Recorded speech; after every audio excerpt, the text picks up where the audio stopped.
the factory that turns cheap plastic into millions in revenue. So you want to own a plastic factory.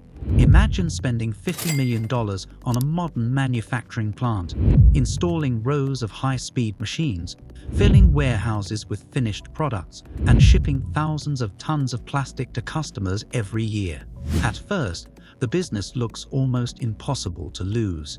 Plastic is cheap, demand is enormous, and the machines can run almost continuously.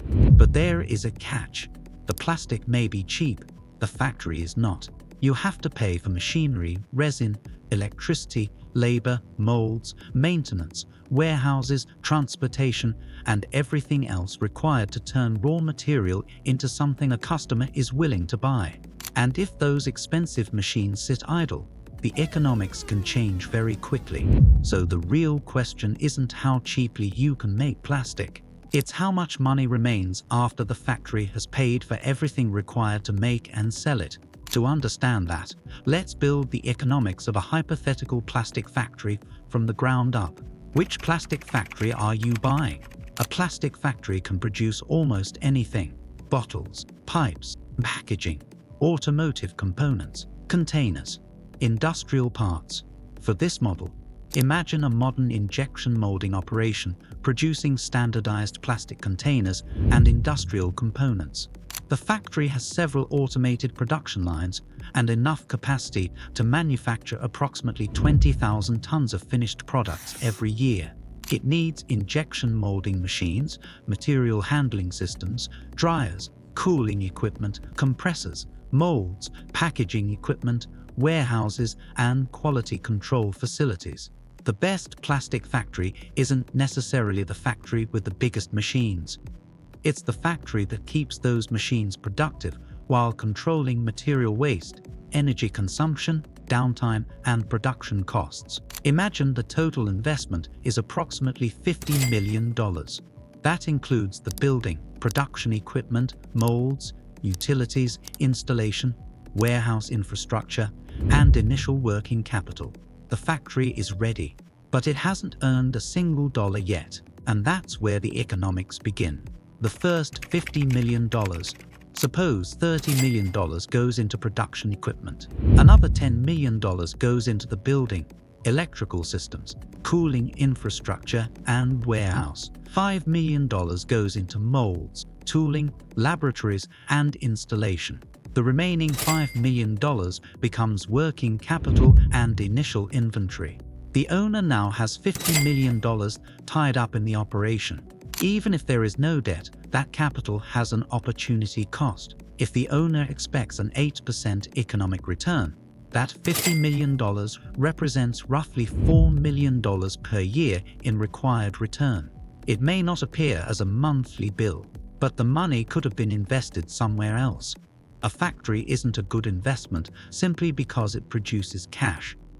It has to produce enough cash to justify all the money trapped inside it. And then comes the biggest recurring expense, the resin problem. Most plastic products begin with polymer resin. Depending on the product, the factory might use polyethylene, polypropylene, PET, PVC, ABS, or other engineering plastics. For our model, assume the factory consumes approximately 20,000 tons of material every year. If the average material cost is around $1,200 per ton, that's approximately $24 million in annual raw material spending. And this is where plastic manufacturing becomes exposed to global commodity markets. Resin prices can change.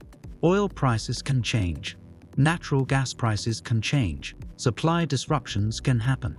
And the factory cannot always increase its selling price immediately when its raw material becomes more expensive.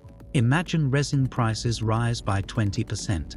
That $24 million material bill becomes approximately $28.8 million. The factory has suddenly absorbed $4.8 million of additional annual cost. The machines haven't changed. The building hasn't changed. The number of workers hasn't changed. Only the raw material became more expensive. In plastic manufacturing, one of the biggest risks isn't inside the factory. It's the global commodity market outside it, the factory that never sleeps. Now the machines start running. But many factory expenses continue even when production slows down. Management still needs to be paid. Security remains. Insurance continues. The building needs maintenance. Quality control teams remain. And technicians still need to keep expensive equipment operational. Imagine annual fixed operating costs of approximately $8 million. That includes permanent labor, management, insurance, maintenance, administration, security, and facility expenses. The factory could produce 10,000 tons instead of 20,000. But most of that $8 million would still remain. This creates one of the most important concepts in manufacturing. A factory makes money when its expensive machines are busy. Every hour a machine sits idle is an hour in which the owner is paying for capacity without generating output. The cost inside every kilogram. Now let's actually manufacture something. Resin enters the facility. It is prepared and fed into the molding machines. Heat and pressure transform the material into the required shape. The product is cooled, inspected, packed, and moved to the warehouse. The resin is the biggest cost, but it isn't the only one. The factory also needs electricity, cooling, compressed air, labor, maintenance, packaging, and quality control. Suppose the average conversion cost, excluding resin, is approximately $450 per ton. At 20,000 tons, that's another $9 million. Add the $24 million resin cost. Add the $8 million fixed operating cost. Now the factory carries approximately $41 million in annual operating costs before distribution, financing, taxes, depreciation, and other expenses. So how much can it actually make? The 20,000-ton question. Suppose the factory sells its products for an average net price of $2,600 per ton. At 20,000 tons, annual revenue reaches approximately $52 million. Subtract $24 million for resin. Subtract $9 million for conversion costs. Subtract $8 million in fixed operating expenses. That leaves roughly $11 million before distribution, corporate expenses, financing, taxes, and capital charges. On paper, that looks attractive, but there's a major assumption hidden inside that number. The factory has to sell all 20,000 tons. What happens if demand suddenly falls? The 50% utilization shock. Imagine the factory sells only 10,000 tons. Revenue falls from $52 million to approximately $26 million. Material costs fall because the factory buys less resin. Conversion costs fall too, but fixed costs remain. The building is still there. Management still gets paid. Insurance continues. Maintenance teams remain. And the machines are still sitting inside the factory. Suppose variable material and conversion costs fall from $33 million to approximately $16.5 million. The factory still has around $8 million in fixed costs. That leaves approximately $1.5 million before other expenses. A factory capable of generating around $11 million in operating profit at full utilization has suddenly become a dramatically weaker business. Cutting production in half doesn't cut the factory's fixed costs in half. It simply forces fewer products to carry the cost of the entire factory. This is why utilization can be more important than production speed. The mold problem. There is another cost that outsiders often overlook. Molds. In injection molding, the mold determines the shape of the product, and industrial molds can be extremely expensive. A factory producing 10 products might need 10 major mold systems. A factory serving hundreds of product variations may need hundreds, and these molds don't last forever. They wear out, they need refurbishment, and they can become completely useless if a customer changes the product design. Imagine a customer asks the factory to produce a specialized component. The factory spends $500,000 developing the tooling. The customer expects to place millions of orders. Then, 2 years later, the design changes. The mold may no longer have a useful purpose. Sometimes the most dangerous asset in manufacturing is the asset built for only one customer. That's why customer contracts and tooling agreements matter almost as much as the machinery itself. The energy shock. Plastic processing requires heat, cooling, and mechanical power. That makes electricity another major expense. Imagine the factory spends approximately $3 million per year on electricity and utilities. Now energy prices rise by 30%. The factory suddenly faces another $900,000 in annual costs. Nothing about the product changed. Nothing about the factory changed. But the economics did. This is why energy efficiency can become a competitive advantage. A machine that uses slightly less electricity may not sound important, but multiply that saving across thousands of operating hours and millions of production cycles, and the difference becomes significant. The waste problem.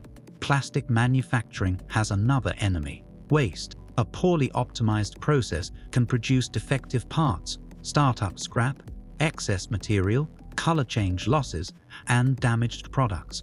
Suppose the factory loses just 3% of its production through scrap and inefficiency. At 20,000 tons, that's approximately 600 tons of material. At $1,200 per ton, the raw material loss alone represents around $720,000.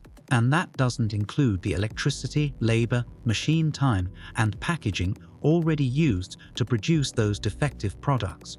A factory doesn't only lose money when a machine breaks. It can lose money every time a machine successfully produces something nobody can sell. That makes process control extremely valuable. The distribution problem. Now imagine the factory has successfully produced 20,000 tons. The products still have to reach customers, and plastic products can be surprisingly expensive to transport because they are often bulky compared with their value.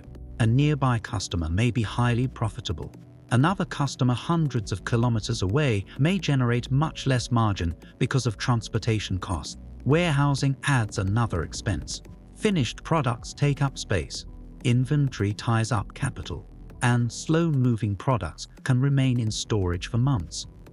A factory can manufacture something profitably and still lose money delivering it. That's why location matters. Cheap land doesn't necessarily create a cheap factory. The ideal location is close to raw materials, energy infrastructure, workers, highways, ports, and customers. The customer concentration trap. Now imagine one customer represents 30% of the factory's revenue. That customer looks extremely valuable, but it also represents enormous risk. If that customer leaves, the factory suddenly has unused capacity. The machines remain, the employees remain, the building remains, but the orders disappear. The risk becomes even greater if the factory purchased specialized molds or equipment specifically for that customer. A diversified customer base can therefore be worth more than a single massive contract. The maintenance shock. Now imagine one of the factory's major molding machines fails. The repair costs $800,000. The machine remains offline for 6 weeks, but the real cost is much larger. The factory loses production. Orders may be delayed. Customers may need alternative suppliers. Employees still need to be paid. And emergency parts or repairs may cost more than normal maintenance. The strongest factory isn't necessarily the one with the biggest customer. Sometimes it's the factory that can survive losing its biggest customer. Manufacturing downtime creates 3 bills: the repair bill, the lost production bill, and the bill for keeping the factory alive while the machine isn't working. That's why preventive maintenance is not simply an engineering expense. It's an economic strategy. The ownership traps. The first trap is assuming cheap resin means cheap manufacturing. The second is ignoring utilization. The third is building more capacity than the market requires. The fourth is underestimating energy costs. The fifth is ignoring production waste. The sixth is investing heavily in specialized molds without protecting the customer relationship. The seventh is underestimating transportation. The eighth is allowing one customer to become too important. The ninth is ignoring equipment depreciation. And the final trap is confusing revenue with profit. A factory can sell tens of millions of dollars worth of plastic products and still struggle if raw materials, energy, labor, logistics, and capital costs consume most of the revenue. The factory verdict. So what separates a profitable plastic factory from a very expensive building full of machines? Utilization, material control, energy efficiency, reliable customers, and capital discipline. A strong owner starts with the market. What products are customers actually buying? How many tons are required? How stable is that demand? How much customization is necessary? The owner tracks resin prices, measures scrap, monitors energy consumption, calculates machine utilization. Because a plastic factory isn't valuable simply because it can manufacture millions of parts. It's valuable when those parts can be produced efficiently and sold consistently. The real economics: plastic is everywhere. Bottles, pipes, packaging, automotive components, appliances, medical products, industrial equipment, consumer goods. That creates enormous demand. But enormous demand doesn't eliminate manufacturing risk. The factory still has to buy resin. Machines still consume electricity. And expensive machines can sit idle. A plastic factory doesn't make money because plastic is cheap. It makes money because a cheap material can be transformed into something customers are willing to pay much more for, thousands of times every day. At full utilization, our hypothetical factory can generate strong operating economics. At half utilization, the same building becomes dramatically less attractive. That's the central lesson. The machines create capacity. The resin creates material. The production line creates products. The customers create revenue. But utilization creates the economics. So, is owning a plastic factory a license to print money? Not exactly. It's a capital-intensive bet on demand, efficiency, commodity prices, and scale. If the factory has reliable customers, efficient machines, controlled waste, competitive energy costs, and high utilization, the economics can be powerful. But if demand disappears, resin prices explode, energy becomes expensive, or machines sit idle, the same factory can become a very expensive collection of steel. The most dangerous plastic factory isn't the one with expensive machines. It's the one with machines perfectly capable of producing millions of products, and nobody waiting to buy them.